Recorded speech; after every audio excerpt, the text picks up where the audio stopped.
Hello, so today we're talking about the newest Dresden book, 12 Months. I just finished reading this last night, so lots of emotions and thoughts and feelings still going on in my mind, but I want to talk about it, so we're going to talk about it. This book is primarily focused on grieving, reflection, and figuring out how to possibly continue forward despite your world crumbling around you. That was like the main emotional emphasis on the book, the thing that I definitely grappled with and engaged with the most. And so that's going to be probably the emphasis on what I end up talking about as I go through this book. And that's where the book begins.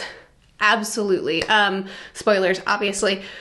But the book begins with Harry reckoning with this incredible, tremendous, horrible loss that we just experienced alongside of him. And when I say just, I mean that quite relatively, but in world, just experienced alongside of him. And as I said, the beginning of the book and really the whole book, but especially the first third of it, the focus is on Harry really feeling like time needs to stop. Not just that he wants it to stop, but it must stop because he simply cannot carry on. He simply cannot pick himself up and keep walking forward. He needs to just lay here and die for a little while because his life has died. Not just in his loss of Murphy, but in many losses, in what he himself turned into in the wake of that loss, what he did to his friends,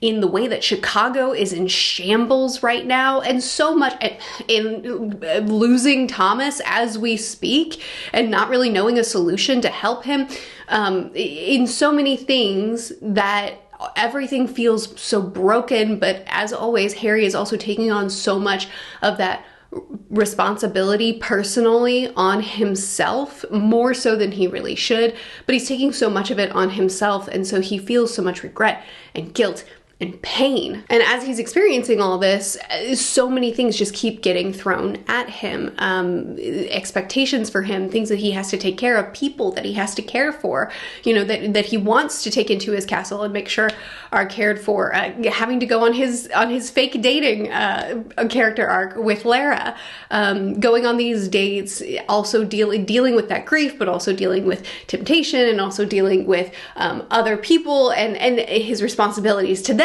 so many factors. It is very much, I desperately need time to stop, but the world keeps spinning, and so I'm forced to keep moving alongside of it, but that doesn't feel possible. And this whole first third of the book, really the whole book, but especially that large section at the beginning, is that feeling of, but I can't keep moving with the world. But you still don't have a choice. With that, we also have several characters that are coming into the forefront in this, as we've lost so many characters, or other characters have been injured and are no longer huge parts of the story. We're bringing in more characters, or bringing characters more into the focus. I love Bear. I so enjoyed her character. Getting more time with the Valkyrie I think is great, because I still think that Murphy is probably going to come back as a Valkyrie eventually. I'm glad that isn't happening now. I hope it doesn't happen in the next book. I hope we get some time of Harry figuring out how to move without her before having to re-reckon with her if she does come back as a Valkyrie. But in the meantime, spending some time with a Valkyrie and getting to know that lore and getting to interact with her more, I think is great. And I think that Bear is such a great character. She's so gruff and protective and wonderful. Fitz as well, we got more of in this book, which I'm pleased to have, because it's good to have Harry in that more mentorship role again. I think he really thrives in that kind of environment, bringing people up and instructing them and caring for them. He is such a nurturer, even though he probably doesn't perceive himself that way, he is. And so putting people in his path that he feels an obligation to, I think is good for his character and good for him being able to have something to invest in at this point in his life. And Fitz is coming along really quickly. I like him so far. I think that Butcher's greatest strength as a writer is his character writing and his emotional writing. And Fitz, I don't think necessarily falls into those two things, like his greatest strength just yet, but I see a lot of potential there. He is growing very quickly, so I think that he's going to be an asset to Harry. But there was that side of it, but then there's also, he does feel like he's cohesive with the established characters, like when they were training together and Maggie told him that he could say pew pew as he's doing his spells, and Harry's like, no, you're gonna embarrass me. And Fitz is like, but I could. and Harry's telling him, think about it long term. I'm already shouting out really poorly pronounced Latin. Please don't shout pew pew for the rest of your life as a wizard. No one will take you seriously. I will die a little bit inside every time I hear you do it. And he's just like, pew pew.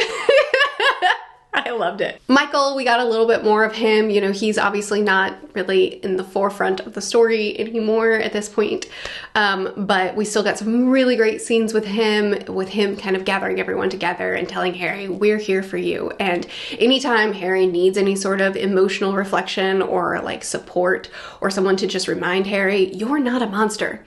We do not perceive you that way. You know, reminding Harry that the way he sees himself sometimes is just not the way the world sees him. He's always there to ground Harry and to kind of be a mirror to him and show him a more accurate vision of himself. And I love Michael for that. Just always believe in him. Michael will always believe in Harry. And I love him for that. Maggie got some really good page time in this book. Not just the really cute scenes like, you know, Halloween, even though Chicago is in shambles, still people are scrounging together the closest semblance to a Halloween that they can manage. And they were dressed up as Star Wars characters, and even Mouse was R2-D2. So there was that scene, but then there was also when Harry was visiting her and she jumped on him, and they had they were all tackled on top of each other, and Harry had that great line about none of us own our children. We have a short time with them before they graduate into the adults that we've been waiting to meet, or something like that, which was really beautiful and also very uncool of you, Butcher. I didn't need that reminder. But also just, you know, the scenes that are really sweet and Harry is filing them away in his mind to keep forever.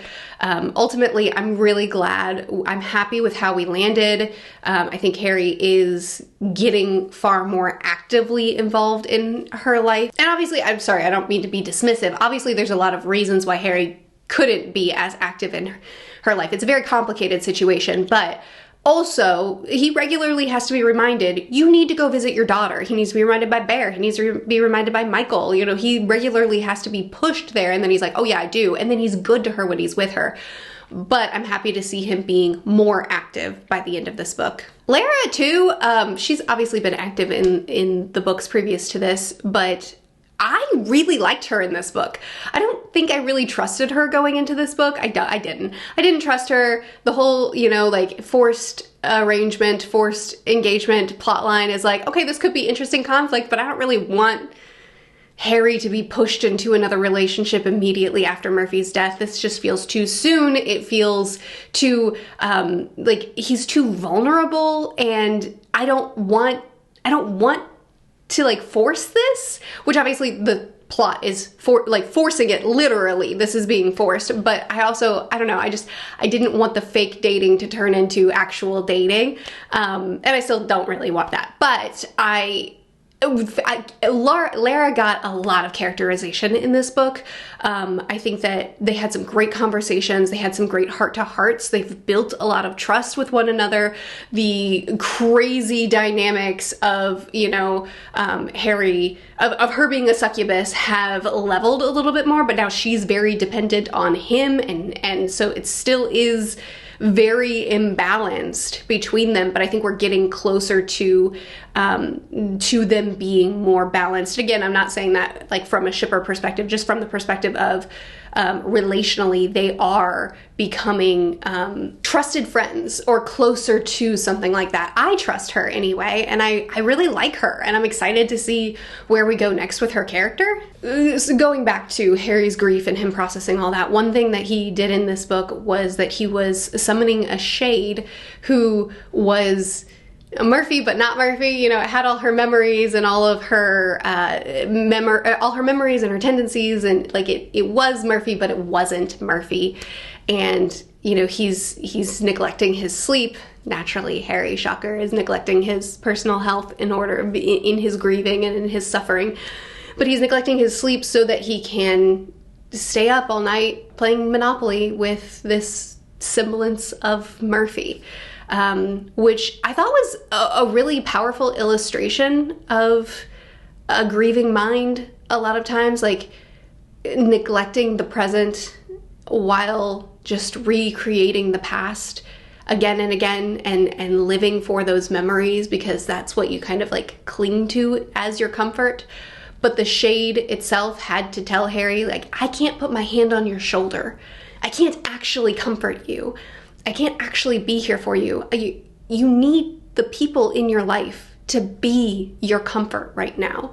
And pushed Harry to confide in the people that can be what you need right now. I know you want to get lost in these memories and to just stay in the past as much as you possibly can. But what you need is to lean on the people in your lives and let them console you, confide in them, like tell them what's going on and let them be there for you.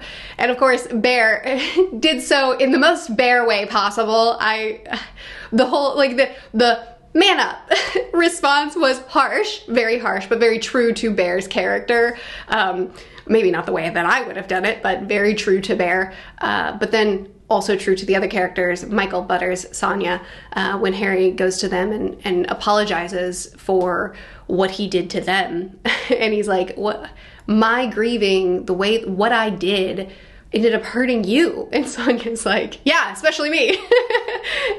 But they were all they weren't just sitting around waiting for the apology. You know, they weren't holding on to things. They had already moved on. They had already reckoned with it. They understood Harry. They understood the state that he was in and how much he was hurting and how much he was grieving. And, you know, when he finally did go to them, they were just there for him. They were just good to him. Huge plot point. Harry was able to separate Lara from her hunger. Oh my goodness, I didn't really understand the mechanics of any of that. And when he's like, I've basically been doing the reverse of this every night to summon the shade. I'm like, I don't know what you mean, but okay, why not? But this is massive for Lara's character, obviously for Thomas's character, for the White Court in general, and what this could mean for Harry and for the story at large. Massive character implications as well as larger plot implications. Another scene I really loved was when when Harry confronted Mab about pushing Murphy to keep fighting, that it was like her mantle of, I don't remember, was she influenced everyone to keep fighting no matter what, even if they were too injured to keep going. And we know now that Mab didn't just do that to Murphy, but that it was for everyone. And I really liked this confrontation because Harry is absolutely right to be upset and hurt and angered and feeling betrayed, and all of his feelings are valid. But I also just really liked Mab's dialogue here, where she's like, how many people did you lead into battle? How many people did you lead to risk their lives or lose their lives? You don't think they had any family? You don't think any of their lives mattered as much as Murphy's? What about all the other people that I influenced to keep fighting no matter what? What about all of them that died? You don't think that their families matter? You don't think that their lives are consequential as well? You're not suffering more than everyone else. I did what I had to do. I did what I had to do, and I'm the only one cold enough willing to make a decision like this. But a whole lot more people would have died if I didn't do it. It was a great scene, kind of a look into Mab. You know, she's so harsh, she's so cruel. In this book, she threatens Molly. In this book, Maggie, Molly, Murphy. Too many M's, Butcher, for all of the most significant women in Harry's life. She threatens Maggie. She has this really cold conversation, great conversation, but cold conversation with Harry. She assaults Harry once again. In this book, we see that she is, like, while she was humanized and she was brought down to earth and made a more empathetic character in I don't remember if it was the last book or the book before that. In this book, we're reminded that she is still Mab. Nothing has changed. She is still this. And it's horrifying. Speaking of her assaulting him again in this book, I am curious, what are your thoughts on scenes like this? Because I don't know what Butcher's goal is. So obviously Mab not caring about Harry's personal autonomy makes perfect sense for her character. But in the scene when Harry is having that dream, and that dream, you know, he wakes up aroused, and then he wakes up and Mab is on top of him. He's naked, she's not wearing underwear. He doesn't want anything that's happening to him right here and now, but he's also physically responding because of the dream previous and because, you know, of what's happening to him in the moment. And even in this scene, he reflects back to the rapey ritual that happened several books ago, the one that was projected, and, you know, when they, you know what I'm talking about. And even as he reflects back on that, he's like, he calls it sex, and then he corrects himself and says, well, it wasn't really sex. It was mechanically, this went into that, but it wasn't. And he talks about, like, he reflects on it as this horrible thing, this horrifying thing, something that he never wants to happen to him again, something that he will avoid happening again. And even though he is physically responding to Mab on top of him right now, he doesn't want this at all, or anything resembling it, because he doesn't want Mab at all, or any sort of power that she could have over him. But even though we've had multiple scenes where Mab has assaulted him like this, there's not very much reflection that happens afterward on Harry's part about like what's being taken from him or what's being forced on him. Like even this scene, the big emotional impact that Harry took from it was to find out that he was being used to harm someone else, that Mab was using him to harm someone else. And he was furious about that. That was his big takeaway as opposed to what was happening to him. And I think that that is somewhat consistent with his character. People can abuse him, people can take advantage of him, people can do whatever to him, and he'll just kind of take it on the chin. But if someone is harming someone else, then that's when he really becomes furious. But at the same time, I don't know that the way Butcher writes these scenes, I don't know that Butcher is viewing it as assault, or if he's just viewing it as Mab being hot but also threatening. And I would like for him to unpack it more, because what he's writing, the situations that he's putting Harry into, I think would warrant some like reeling or some shock or fear that would kind of like haunt him and stick with him. And I think Butcher writes PTSD and trauma and long-standing fear or grieving really well, so he could write this well if he chose to. And I understand potentially not wanting to go there with Harry's character because he's already going through so much, so also unpacking that maybe might feel like too much for this point in the story, which I get, but then I would say just don't write the scenes as assault if you don't want to unpack the assault. Especially because the series has such a male-dominated audience, but it also has such an emotionally weighty exploration within the series for so many things. And series rarely do actually unpack male assault. I feel like this would be a great series to do that. But again, I don't even know if Butcher sees these scenes that way. The way he writes them, I kind of think that maybe he doesn't. But I would be curious about y'all's perspective on this. How do you perceive these scenes? I think that it's true to Mab's character. I don't have a problem with them being there. I just wish that they were unpacked. Okay, let's jump to the finale of the book, the conclusion. I guess there were kind of two major scenes at the end of the book. There was the defending of the castle with the Spice Ghouls, and there was Demon Reach, which I think is the main thing. So, Demon Reach. First of all, I loved the scene of Harry projecting onto Thomas all the ways that he sees him as someone who's constantly self-sacrificial, who protects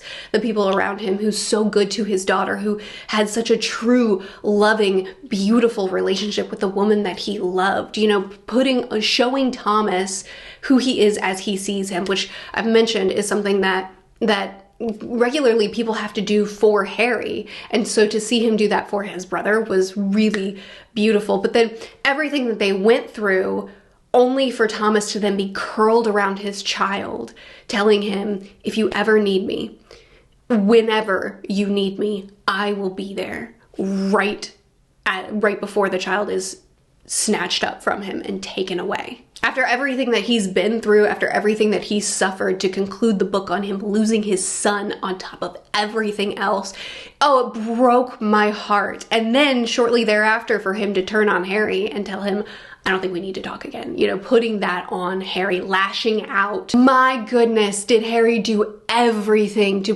try to save all three of them, to try to save Thomas, Justine, and the child. And it was such an impossible situation, and all that he did accomplish. And Thomas is grieving and his loss, he deserves to feel all that. To me, this is very similar to what Harry went through when he turned on his friends after losing Murphy. This feels like something so similar, where Thomas then turns on the person closest to him, and just as a lashing out, just as a pain, just as him grieving. And I thought that this was going to be carried over into the next book, and they were going to have a conversation like Harry had to have with Michael and company in this conversation, in this book. But the book ended on the two of them coming back together. It ended on that hug, which I thought was the perfect ending to this book. It left me, after a book full of grieving, full of emotional reckoning, full of processing loss. I mean, it really was a book of processing loss. There was plenty of plot, and there was plenty of plot progression, plenty of larger implications, especially with the White Court. But I think the main focus on this was Harry dealing with the greatest loss he's had so far, and ending it on what seemed to be yet another fracturing in one of his most significant relationships, but instead ending it on them coming back together and reconciling. It was such a satisfying conclusion to what was a very emotional book. But I really enjoyed this book a lot. I think that it was a much needed next step after everything that we have experienced in previous books. But it also feels like, to some degree, feels like a conclusion to that arc. So I'm looking forward to moving on and seeing what comes next. Harry still is going to need to continue grieving. He's going to be continuing to blame himself too much and feel like the world is moving too fast for everything that he's been through. But at the same time, I think, you know, if we didn't take the time to grieve with him like we did in this book, then I think that would have been a massive misstep on Butcher's part, so I'm glad he took the time to do it. Anyway, those are some of the big things that stood out to me in this book that I really wanted to talk about and unpack a little bit. I'd love to hear your thoughts. What did you think of the book? Did you enjoy it? Did you dislike it? How did you feel about it all? It looks like Mirror Mirror is coming along really nicely, and we will not have such a large gap between this book and between 12 Months of Mirror Mirror like we did with the last two. So I'm very excited about that. I'm excited to see where we go from here. Please chat with me more in the comments. I would love to continue discussing. I'll see you again soon. Bye.